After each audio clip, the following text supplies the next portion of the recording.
Hello, YouTube world. How are you doing today? Me, you ask? I am well. Thank you for asking. So today we are going to go over Kundalini activation and specifically what to do when you experience heartbreak. So we're going to go from to like that. So we're going to go over 6 steps specifically. So step number 1, allow yourself to feel. And in today's society, it's so easy to not feel our emotions. The reason why we want to feel our emotions is so we can process them. So important, okay? So if you're anything like me, especially my old past self, I used to be the person that never wanted to cry. And I was the person that didn't cry in public. You can ask my Colorado friends that I shoved things down so far that the only thing that was brought to the surface was anger. And the world felt my wrath. And that was not a good space for anybody, including myself.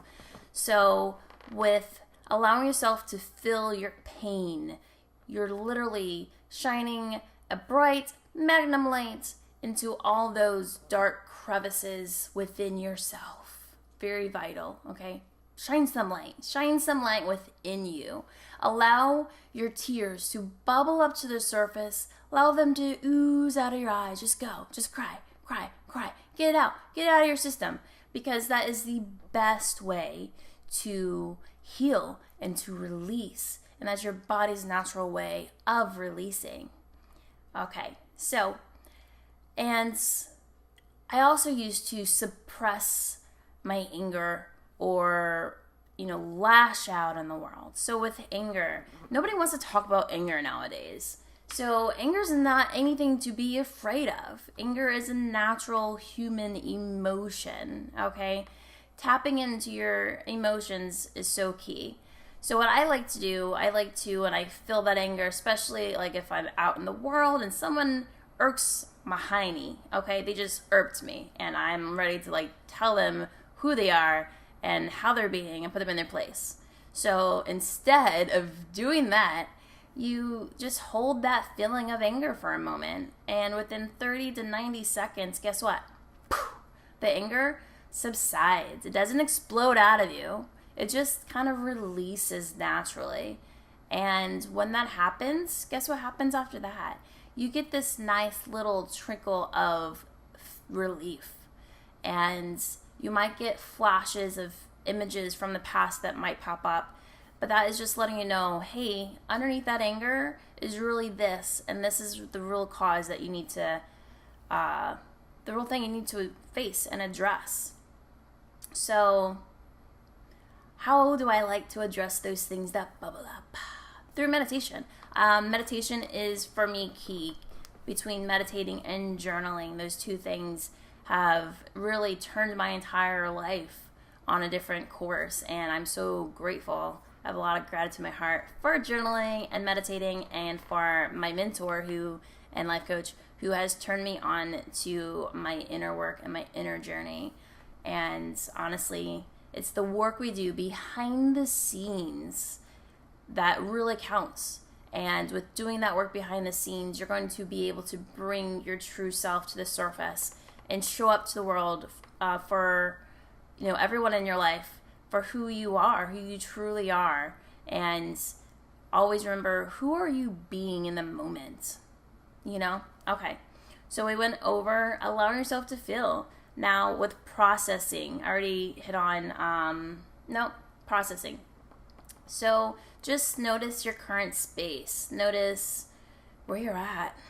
Do you just need to fall to the floor and cry? Do you need to, in that moment, journal? What is your current space? How do you feel internally in that current space? Our outward world always reflects our inward world. So if your apartment is a disaster, then, and you say, oh, I keep cleaning and it keeps getting dirty, keep cleaning, getting dirty. Well, guess what? There's some parts of you on the inside that's dirty that you need to clean. And in order to do that, you need to go within and meditate to clean out those spaces. And it's like turning on and off a light switch. It's pretty cool. So once you do that, then your outward world will reflect it, because you'll get that energy you need to clean. You'll get that energy you need to organize, tidy up on a daily basis, rather than once a week, once a month, or whatever the case may be. So, and also with processing, you get to see the lessons that you need to learn from that situation. If, someone broke your heart or whatever the situation may be, what is that learning lesson for you?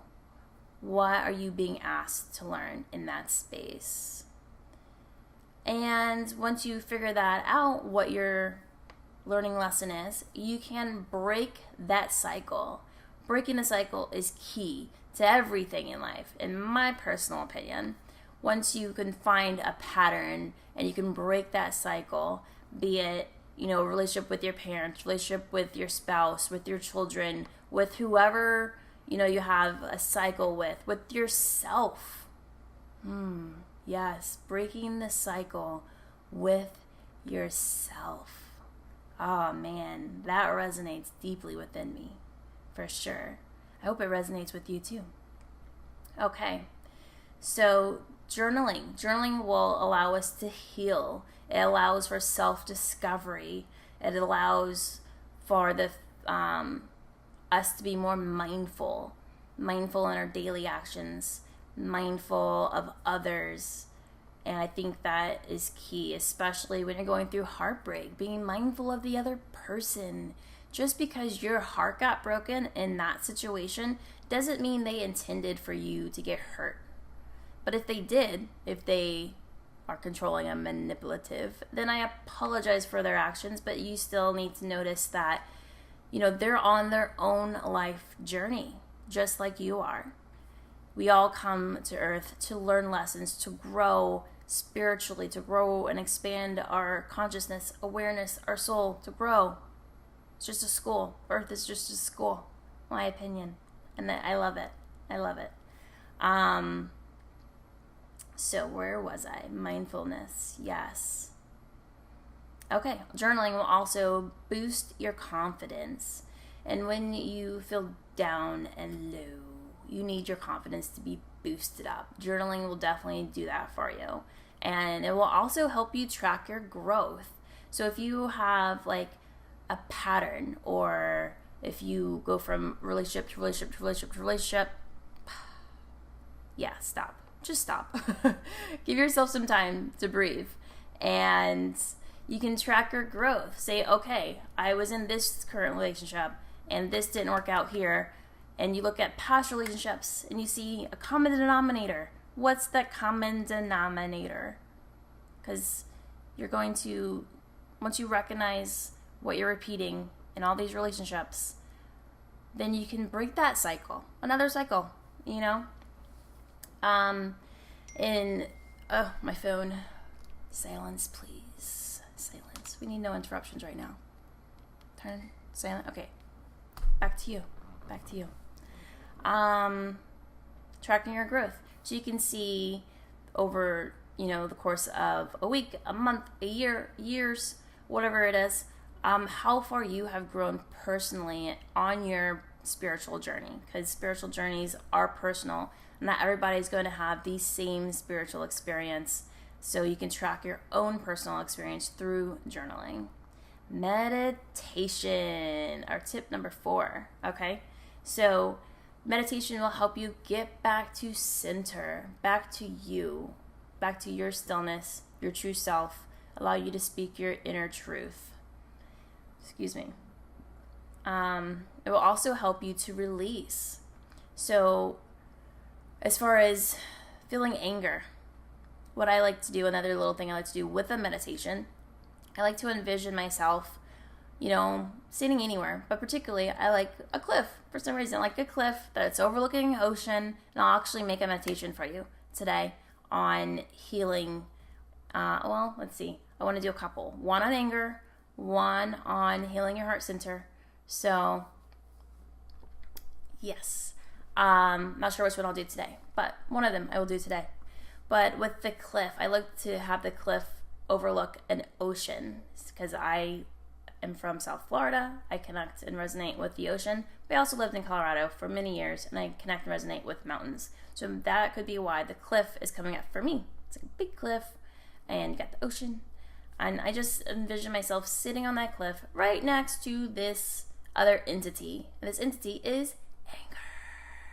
Yes. So give anger a face, give anger a gender, or if you want to keep, anger non-gender bias, that's fine too. Whatever suits you. And talk to your anger. Find out what's behind that anger. Find out, what really needs to be brought to the surface. That's another great way. So, okay. And with meditating, you'll also be able to find your next step.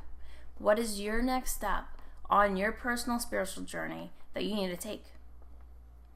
And number 5, my tip number 5, connecting to the vibration of crystals. Yes, crystals. Okay, so today I decided to, I was really feeling the color blue. Blue and I are tight today, yes. So just connecting to the vibration of blue, or if you have any blue crystals, that will help. So see, today I have agate, very beautiful crystal that I'm working with today. I'm also working with the Releasor. Oh, good Lord. People do not know how to stop talking to me today. My apologies. I'll get back to all of my beautiful people that are contacting me today shortly. Just give me a moment. I'm already 12 minutes into this video. So, with connecting to blue crystals, I also have sodalite right here. Beautiful. Blue is, obviously we connect blue to the sky, to the ocean, and to healing. Yes. Blue crystals and the vibration of blue in itself really will promote spiritual awakening. So, as I'm working with my Kundalini activation bracelets, this will also help me with my spiritual awakening as well. Who'd have thunk? Very awesome. So, and blue also helps with energetic blockages. So guess what? As we go through a heartbreak, sometimes our heart center can get stuck or jammed or clogged or whatever verbiage you prefer to use. So this will help that energetic flow again. So, you're not trapping all those memories within your heart center or somewhere else within your body, because we know that we trap memories in our physical body. That's proven through science. Yes, science. I love science. And blue will also help you to relax. It's a really calming color. It also connects you to communication. And I also have my blue kyanite on because I love it. And blue is also represents inner peace. Inner peace. And lastly, but not least, my tip number 6 is raise your vibration. So what I like to do to help me raise my vibration might be different from what you like to do to raise your vibration. I like to connect to music. I tell my friends, music lives in my soul. Music is a part of me. It's who I am. I love music. So I'm not the partier like I used to be back in my 20s. But every once in a blue moon, I'm like, you know what? Let's go downtown. Let's do some boogie, scoot, and boogin, whatever. But even if you're just in your apartment or home or wherever you may be, at work, who cares? And you just, if you have music in your head, like I do all the time, just start wiggling. Get in the groove with the music. Feel that vibration throughout your body. Or you can just scooch around your house in socks and jam out while you clean. Do something. Jam. Feel that love. Feel that vibration of music. And whatever music suits you is fine. And do anything fun. So go kayaking, go do something, go, like, that's my version of fun. I like that. But what's your version of fun? Find what you love to do and do it. Tap into what you love and allow that joy that comes with that, experience of what you're enjoying vibrate throughout your whole being. And lastly, but not least, connect to nature. We have this beautiful earth. We have the big, giant, beautiful blue sky. We have oceans. We have mountains. We have valleys. We have rivers. We have trees. Go out and breathe some fresh air. Breathe. Like maybe I should have done when I was saying all that really fast. Just breathe. Breathe. Connect to you. Connect to your heart center. Breathe. Take a moment. And also, just because you are going through heartbreak doesn't mean you need to judge the other person. You don't need to lash out. How does that serve you? We can always use a little detachment, which I can do a whole video on detachment, but that will be soon to come. So anyways, I love you all in the big, vast YouTube world. Mwah. Bye. Ciao for now. Till next time. Same bat channel. Same bad time.